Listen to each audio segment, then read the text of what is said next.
Abra sua Bíblia em Gênesis capítulo 4.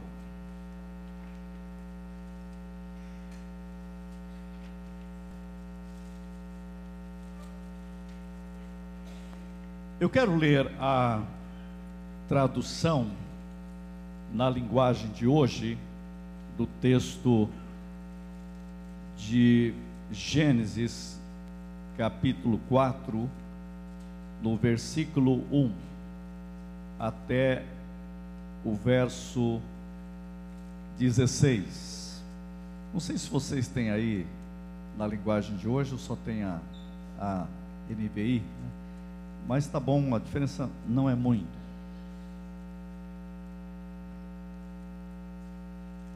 Adão teve relações com Eva, a sua mulher, e ela ficou grávida. Ela deu à luz um filho e disse: com a ajuda de Deus, o Senhor, tive um filho homem. E ela pôs nele o nome de Caim. Depois teve outro filho chamado Abel, irmão de Caim. Abel era pastor de ovelhas e Caim era agricultor. O tempo passou. Um dia, Caim pegou alguns produtos da terra e os ofereceu a Deus, o Senhor. Abel, por sua vez, pegou o primeiro carneirinho nascido do seu rebanho, matou-o e ofereceu as melhores partes ao Senhor. O Senhor ficou contente com Abel e com a sua oferta, mas rejeitou Caim e a sua oferta. Caim ficou furioso e fechou a cara. Então o Senhor disse: por que você está com raiva? Por que anda carrancudo?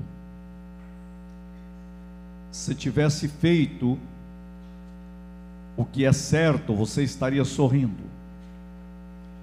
Mas você agiu mal e por isso o pecado está na porta à sua espera. Ele quer dominá-lo, mas você precisa vencê-lo. Aí Caim disse a Abel, o seu irmão: vamos até o campo.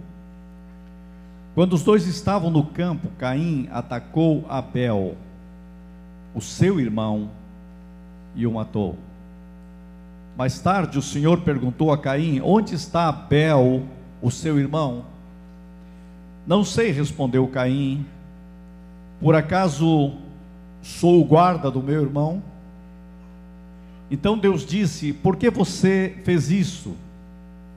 Da terra o sangue do seu irmão está gritando, pedindo vingança. Por isso você será amaldiçoado e não poderá mais cultivar a terra.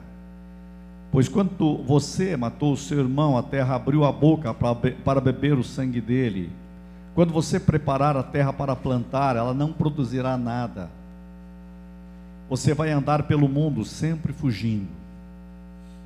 Caim disse a Deus, o Senhor: eu não vou poder aguentar esse castigo tão pesado. Hoje tu estás me expulsando desta terra. Terei de andar pelo mundo sempre fugindo e me escondendo da tua presença. E qualquer pessoa que me encontrar vai querer me matar. Mas o Senhor respondeu: isso não vai acontecer. Pois se alguém matar você, serão mortas 7 pessoas da família dele como vingança. Em seguida o Senhor pôs um sinal em Caim para que, se alguém o encontrasse, não o matasse. Então Caim saiu da presença do Senhor e foi morar na região de Nod, que fica a leste do Éden. É surpreendente ler esse texto nessa tradução de um homem que aí na nossa Bíblia está escrito: eu serei fugitivo e errante pela terra.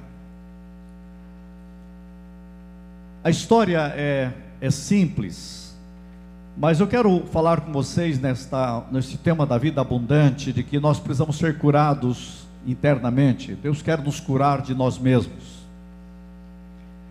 E quando eu falo que nós temos que ser curados de nós mesmos, nós temos que olhar para a Bíblia. Lá no início nós vemos que logo que Deus cria o homem e a mulher, logo em seguida acontece um problema sério na vida de dois irmãos, chamado Caim e Abel.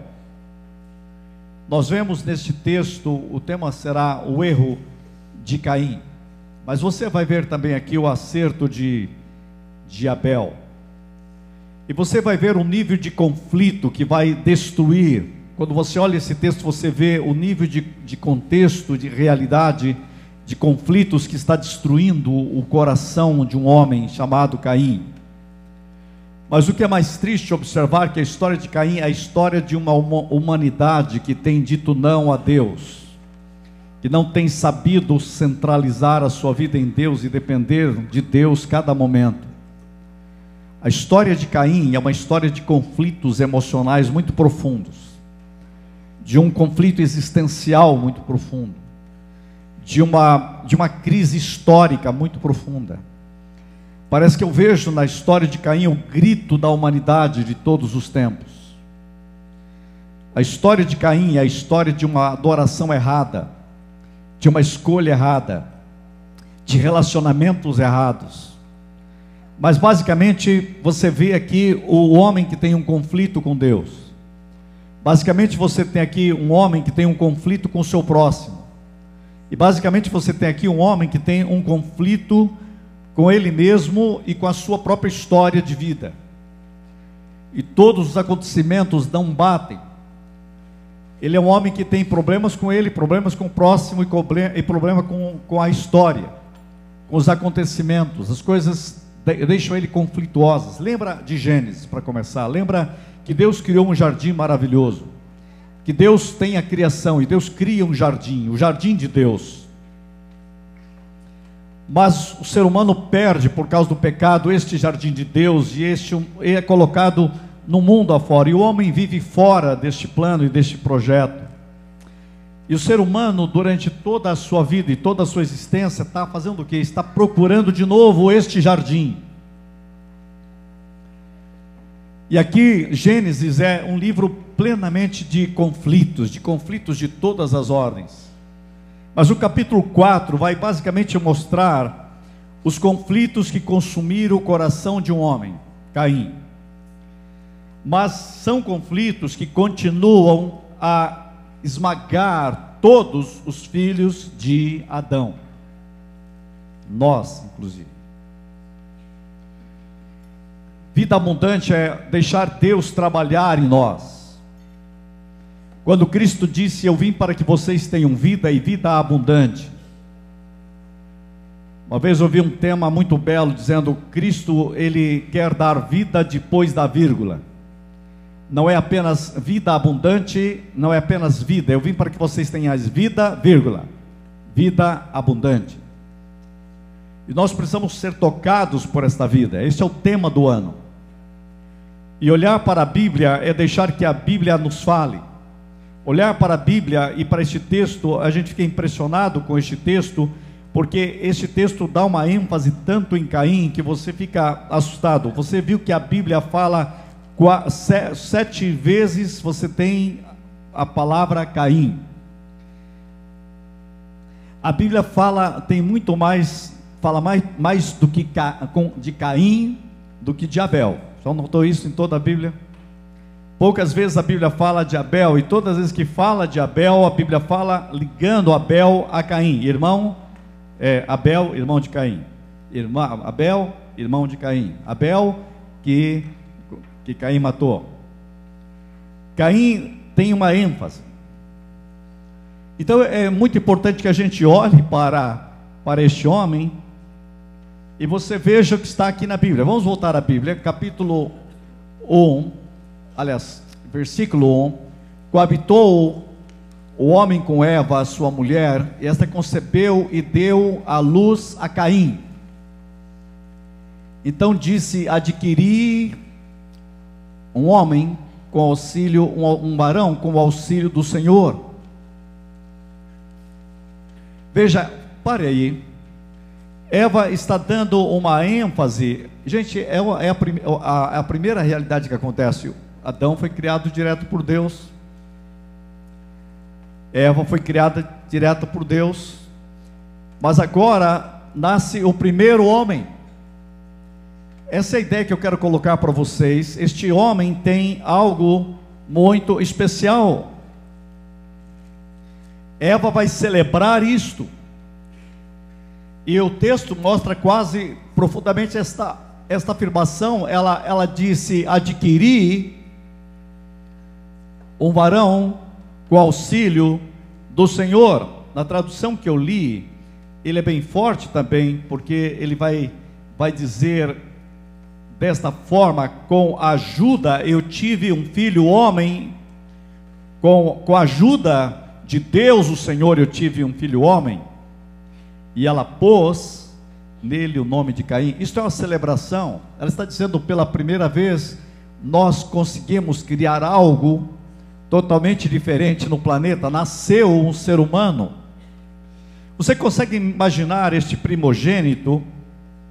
Ele tem algo muito especial, porque ele é o primeiro ali. É o primeiro que o ser humano cria, ou vê criado a partir do ser humano como um projeto de Deus. Ela vai celebrar, dizer: eu e Deus estamos envolvidos nisso. Ou dizer: nós e Deus estamos envolvidos nisso. Foi Deus que fez isto. Isto é uma celebração a Deus. Este menino, você podia pensar que este menino escolhe uma profissão. A Bíblia diz que ele nasce depois Abel, e Abel vai ser um pastor de ovelhas, mas Caim tem algo especial. Ele escolhe a mesma profissão do pai. Ele vai ser um agricultor. Você pode pensar nesse garoto crescendo naquela família, que cuidados especiais ele teve deste pai e desta mãe, que milagre está presente ali. E Caim cresce centrando em si mesmo. E você vai observar no culto que ele presta a Deus, você vê que ele cultuava a Deus. E Abel também cultuava a Deus. Mas o que você vai observar, que Deus não aceita o culto de Caim, mas aceita o culto de Abel.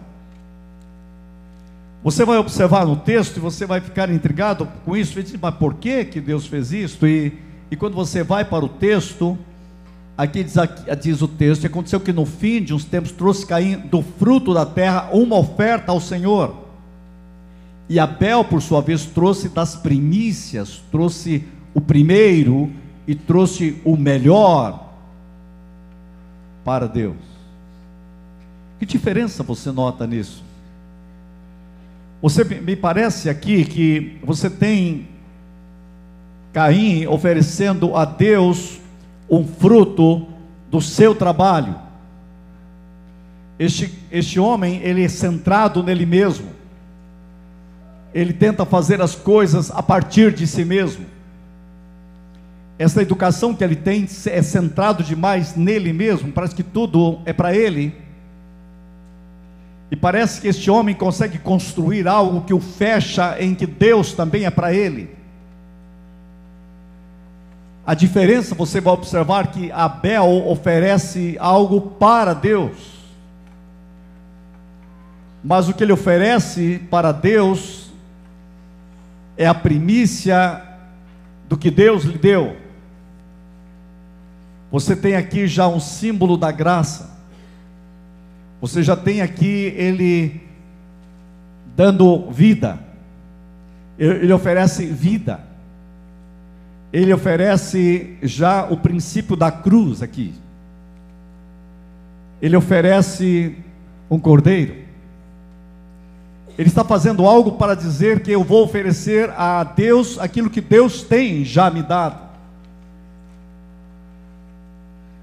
Observe, Caim oferece a Deus, mas o que nos parece aqui, que ele não está oferecendo algo autêntico, ele está oferecendo um ritual.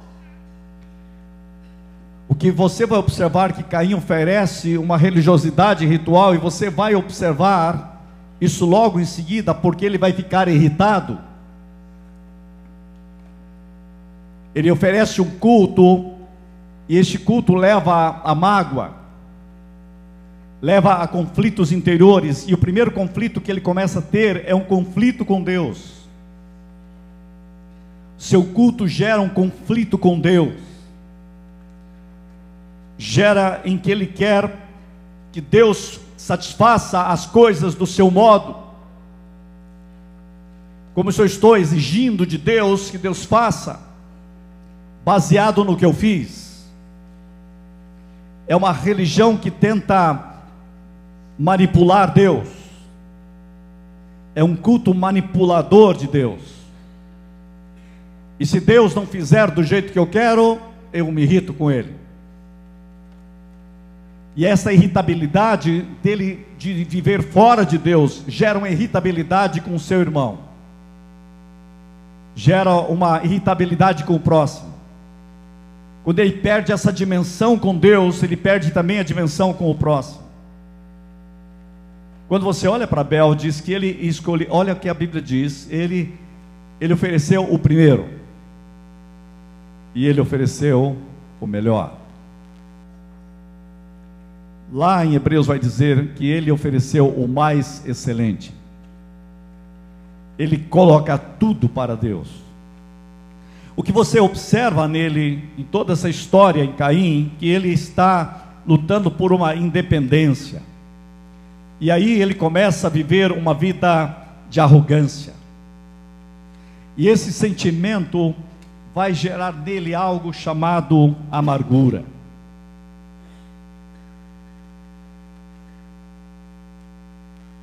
Hoje em dia nós temos muito disso. As pessoas querem dizer que elas não precisam de Deus. Isso está muito comum hoje na internet, você vê isso crescer. Outras vezes você vê as pessoas tentando fazer as coisas do seu jeito, do seu modo, e querendo forçar Deus a obedecê-las, como Deus fosse subsecretário deles. O que você observa no texto é aquele princípio da sabedoria que está se perdendo aqui, logo de cara em Caim. O temor do Senhor é o princípio da sabedoria. Isso está bem claro aqui. O ser humano vai começando a se tornar poderoso, super poderoso. Ele quer ser uma espécie de super crente, um super herói. Ele quer ter, parece uma máquina que faz funcionar, e ele quer que Deus também funcione do seu jeito. Ele quer controlar Deus, ele usa o seu culto para controlar Deus. A irritabilidade dele com Deus é que o culto dele não conseguiu controlar Deus. Deus não é controlável pela forma que ele faz.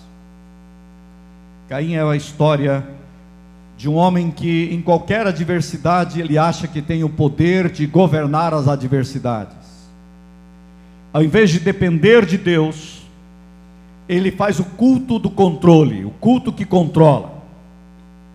O culto para ele me parece que mais uma obrigação da religiosidade humana. Não é um fruto do amor, não é um fruto do amor a Deus, mas de obrigação. Não tem aqui a intimidade. E Caim então é o símbolo, e ele é um paradigma. Ele acaba mostrando o que muita gente está vivendo.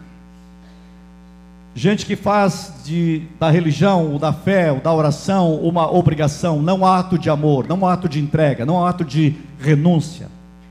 E o grande problema que você nota aqui é que quando o homem perde esta vida com Deus, ele começa a ter este conflito espiritual, como Caim tem. Ele perde um relacionamento profundo com Deus, uma intimidade com Deus. Ele perde os valores de Deus, os valores do reino de Deus, e os valores são esvaziados. E o ser humano começa a se tornar o seu próprio Deus. Este é o erro de Caim. Ele vai se tornando o Deus da sua própria religião. Ele começa a olhar para si mesmo. Ele começa a olhar para o seu culto. Ele começa a olhar para a sua experiência. Ele começa a olhar para o seu jeito de fazer as coisas.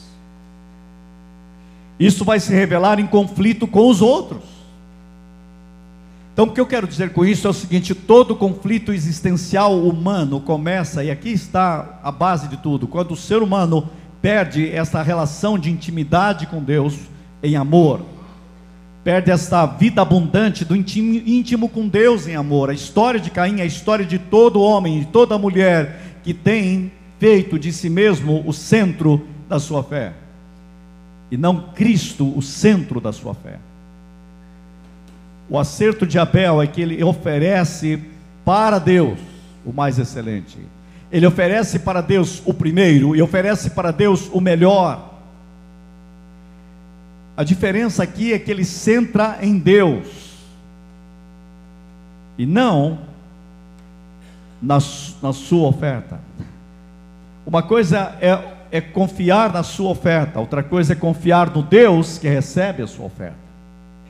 Esses dois modelos começam a ficar claros quando você vai caminhando e você vê que as coisas conflituosas acontecem. E Deus vai e fala com ele. O que me impressiona é que Deus não desiste de Caim. E ele fala para ele: porque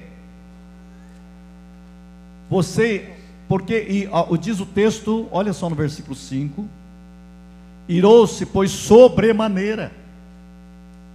Veja o conflito que acontece dentro dele. Irou-se sobremaneira, ele ficou profundamente amargurado. E aqui ele está com um problema com Deus. Diz a Bíblia, descaiu-lhe o semblante, ele ficou triste. Ele ficou, como diz agora em português, emburrado. Ele saiu do culto com a cabeça baixa. Ele está bravo com Deus. Versículo 6: então lhe disse o Senhor: por que andas irado?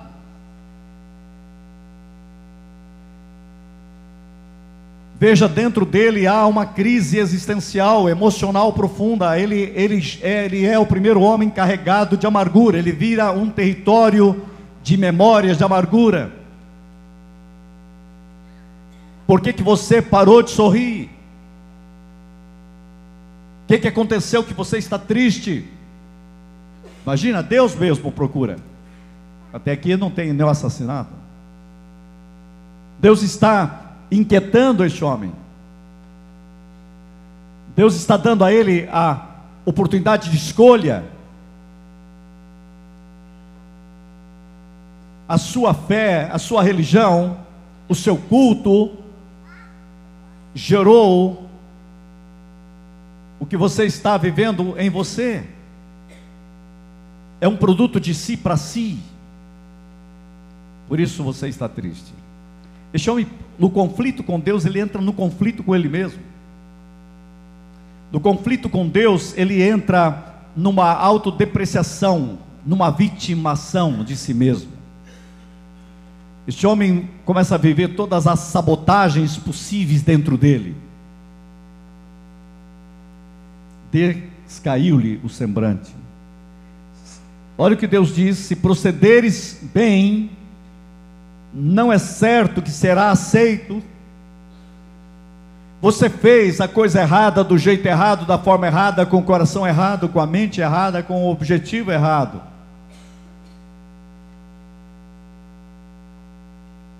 Se todavia procederes mal, eis que o pecado jaz à porta. Cuidado, porque a amargura está ali na porta.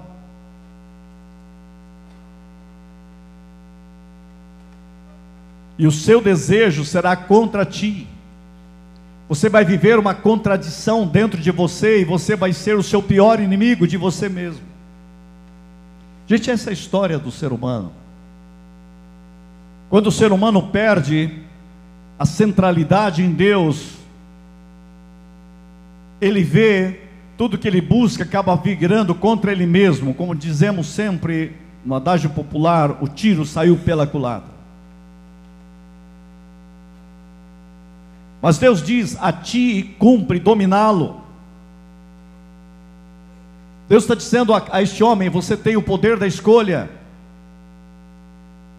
Você pode fazer certo. Você pode depender corretamente.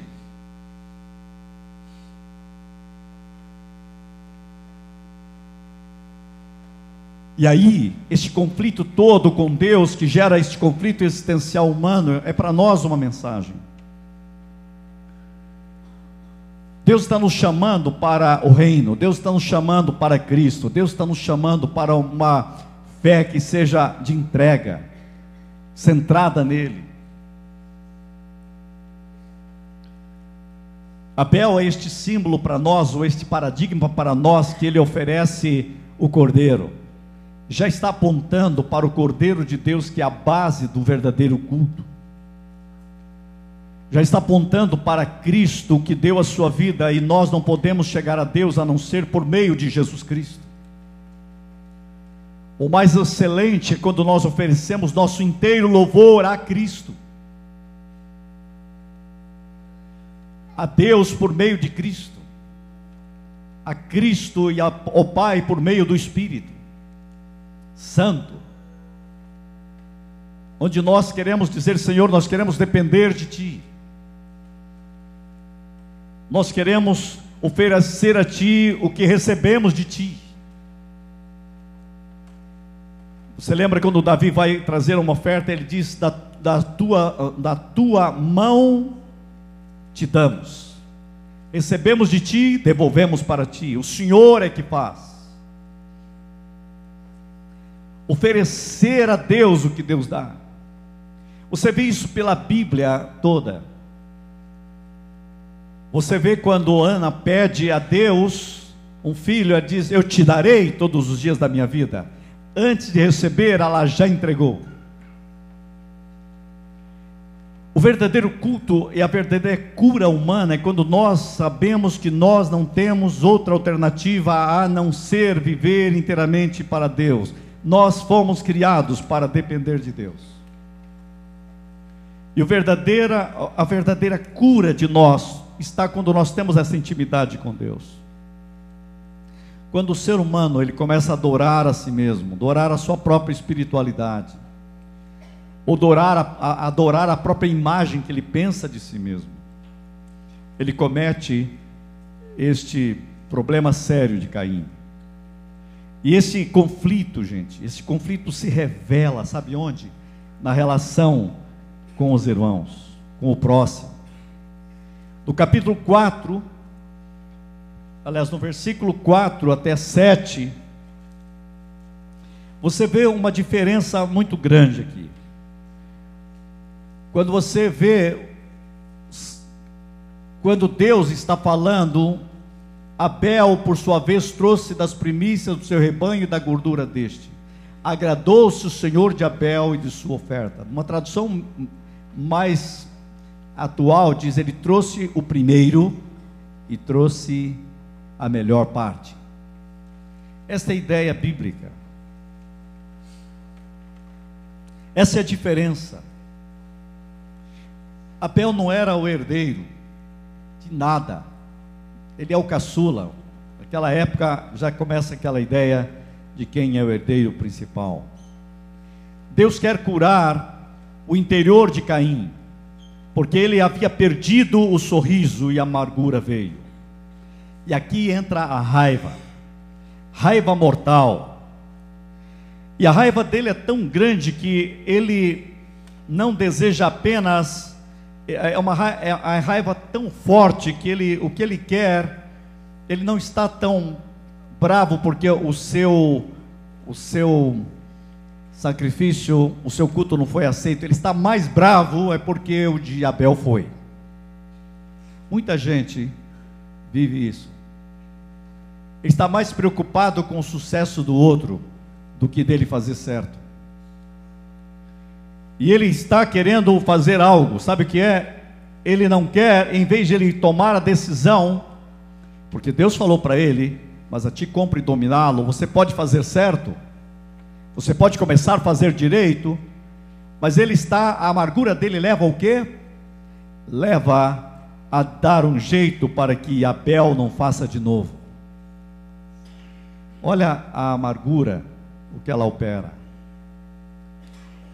A amargura de Caim é tão grande, e essa amargura está em muita gente, que ele torce para os outros não serem abençoados.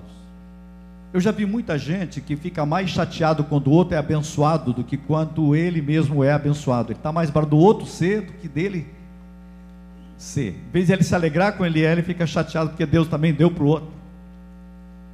Aí ele fica amargurado. Era só para mim. E aqui revela o que? O egoísmo. Revela a doença humana. Revela o que aqui? Ele é tentado e surge uma muralha. Começa a surgir uma muralha entre os dois. A tentativa de Caim aqui é mais ou menos o seguinte: tudo tem que mudar para construir a minha felicidade. Se as coisas não mudarem, eu sou o centro. Ele quer que tudo mude para que eu possa construir a minha felicidade a qualquer custo. Tem que ser do meu jeito. Parece que aqui nós temos que aprender uma lição. Muitas vezes nós achamos que tudo que nos acontece é fruto e culpado das circunstâncias do que os outros fizeram. Mas Deus quer que nós olhemos o que nós fazemos. Gente, o ser humano gosta de botar a culpa nos outros. Dá a impressão que ele está dizendo o seguinte: Deus não aceitou o meu por causa de Abel. E Abel não tem nenhuma culpa. Abel fez o certo. Isso você vê em geral, quando alguém faz a coisa certa, você fica bravo com o que ele faz certo. Por que você não faz certo também? Tem que botar a culpa no outro que fez certo? Dá a impressão que você foi rejeitado porque o outro fez certo. Esse erro dentro, dá para entender isso? Dentro de Caim é o erro que está dentro de todos nós. Caim, gente, não é aquele lá. Caim está aqui. Caim é essa parte de mim que gosta de achar que o culpado são os outros. O culpado é a circunstância.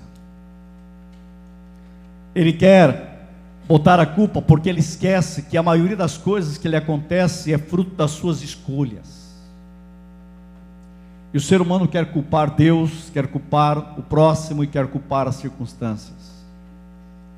Mas ele não quer colocar e dizer: eu tenho escolhido errado. Qual é a dimensão da minha vida, da minha escolha diante do plano de Deus?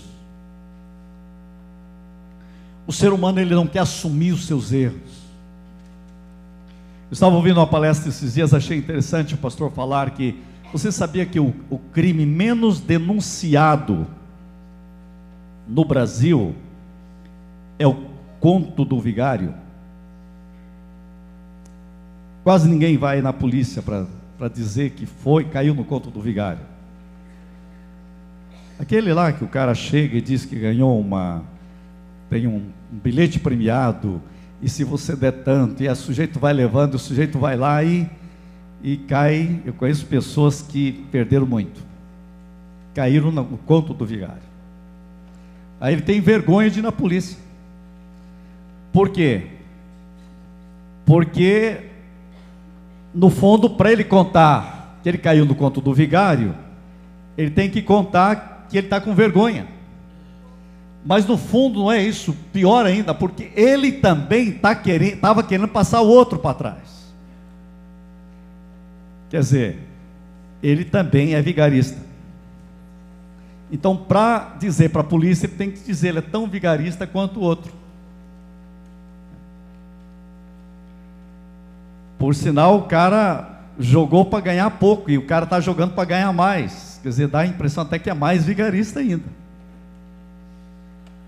Sério esse negócio. Esse é o Caim. O sujeito não quer assumir o seu erro.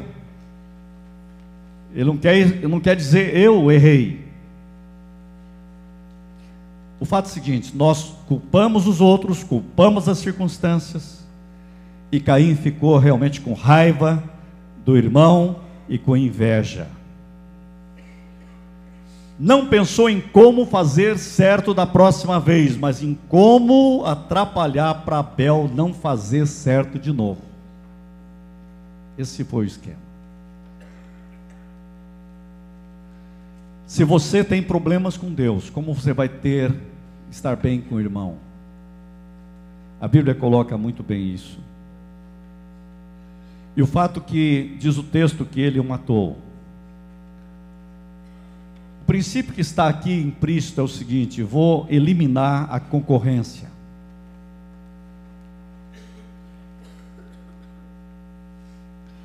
Alguém diz assim, mas não chegamos nesse nível. Mas Jesus muda o foco e ele diz, sabe de uma coisa? Lá em Mateus 5, 21, 22, é sério. Jesus muda o foco, ele começa a dizer algo. Quando você tem uma amargura contra um irmão, quando você odeia seu irmão, você fala mal do seu irmão, você também é assassino. Você está matando ele um pouco, cada dia.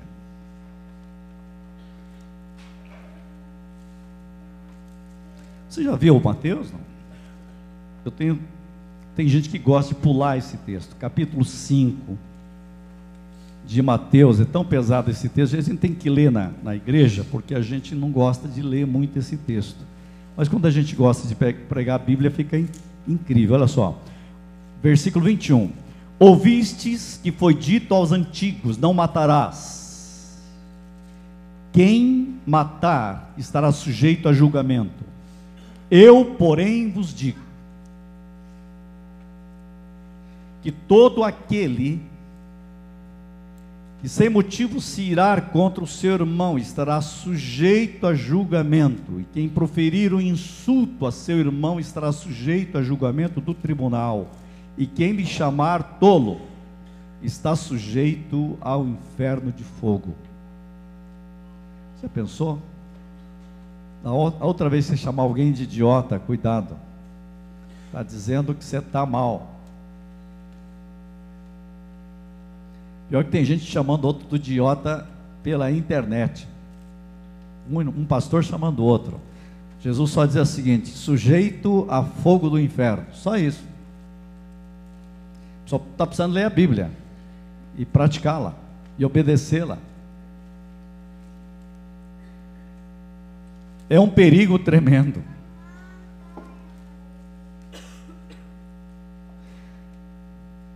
Gente, quantas pessoas estão matando uns aos outros? Crises entre pessoas, crises entre irmãos, crise nos lares. Odiar é matar por dentro.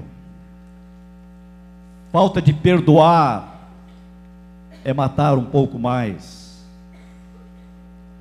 Quando queremos o mal de alguém, estamos matando.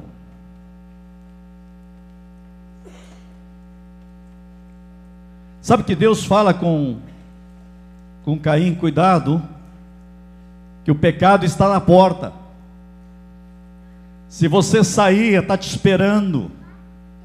Resolve já. Resolve dentro, porque ali fora você vai ser vítima e cair na armadilha de si mesmo. Quando você perde essa relação de intimidade com Deus na sua vida em Jesus Cristo crescente, você corre sérios riscos, e aí nós começamos a morrer um pouco e matar um pouco. Você já viu casamentos onde os dois, um já está meio morto, morrendo um pouco. Os relacionamentos vão morrendo. Pessoas não se conversam mais, não se olham mais, não dialogam mais. Pais e filhos que vão se distanciando, e um mata um pouco o outro. Caim. Relacionamento entre irmãos que não se conversam. Não quero saber dele, não quero saber dela. Quanto mais distante, Caim está matando um pouco o outro. Jesus falou isso. Na igreja, quando nós temos problemas uns com os outros, parece que nós queremos que o outro desapareça. Caim não está lá em Gênesis. Ele está perto de nós. Muitas vezes está dentro. Só olhar no espelho. Vamos falar a verdade, nós precisamos de Cristo, nós precisamos de cura. Nós precisamos ser libertos de nós mesmos. Há pessoas que não se conversam há anos, na mesma família. E o pior é que muitas vezes os dois se dizem crentes. Um matou o outro. O pecado jaz à porta. Caim, Caim, você precisa. Deus vai a Caim dizendo: por isso você perdeu o sorriso, vive descaído. Onde está a sua alegria, a sua felicidade? Fruto de um culto que vale a pena, que vai gerar alegria e contentamento e encontro.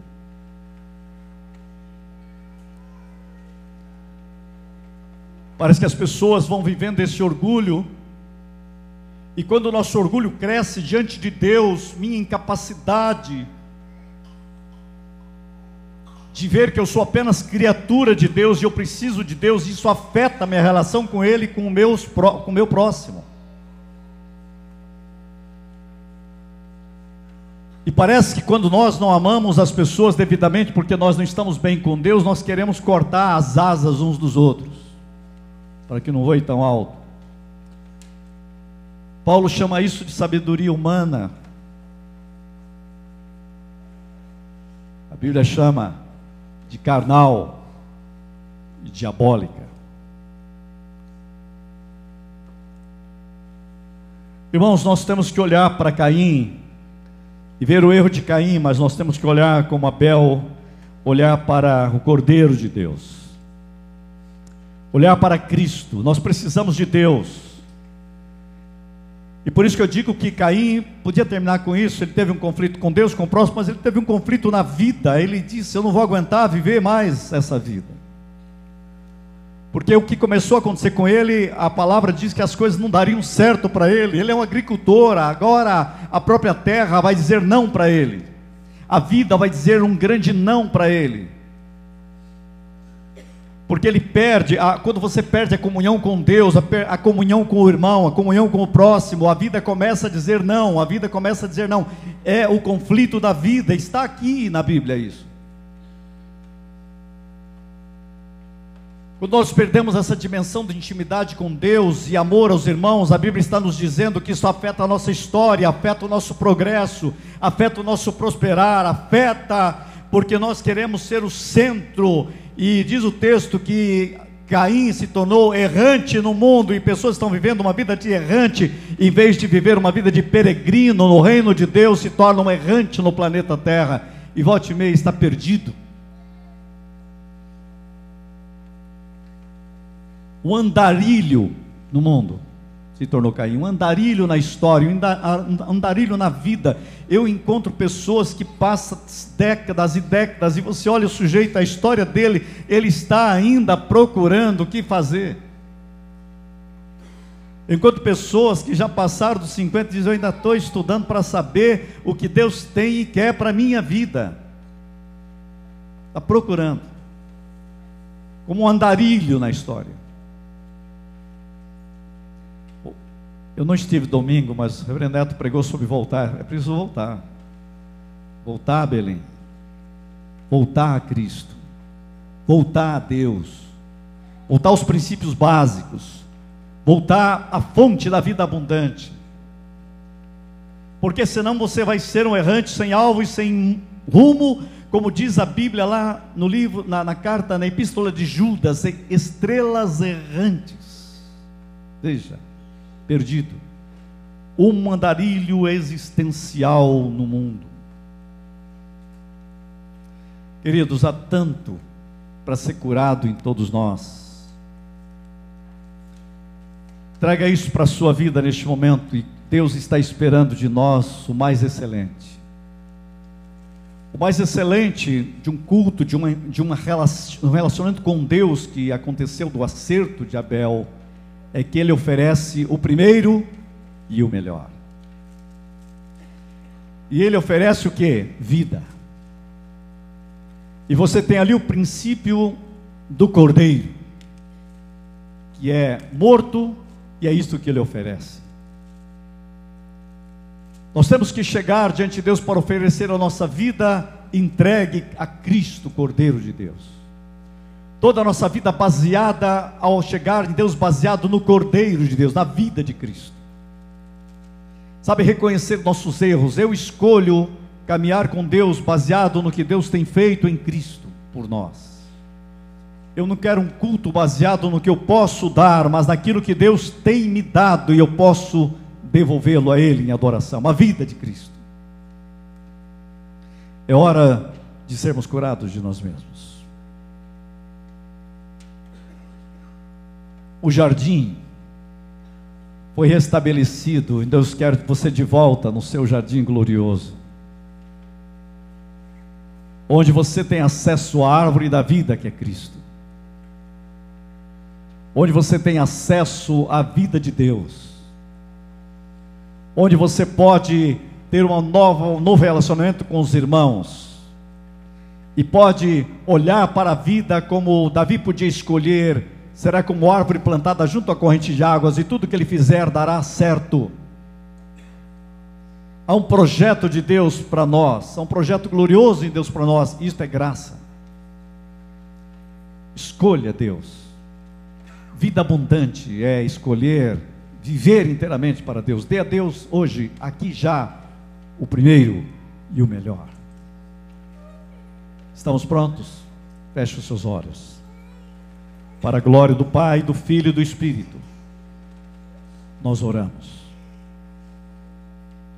No nome de Jesus.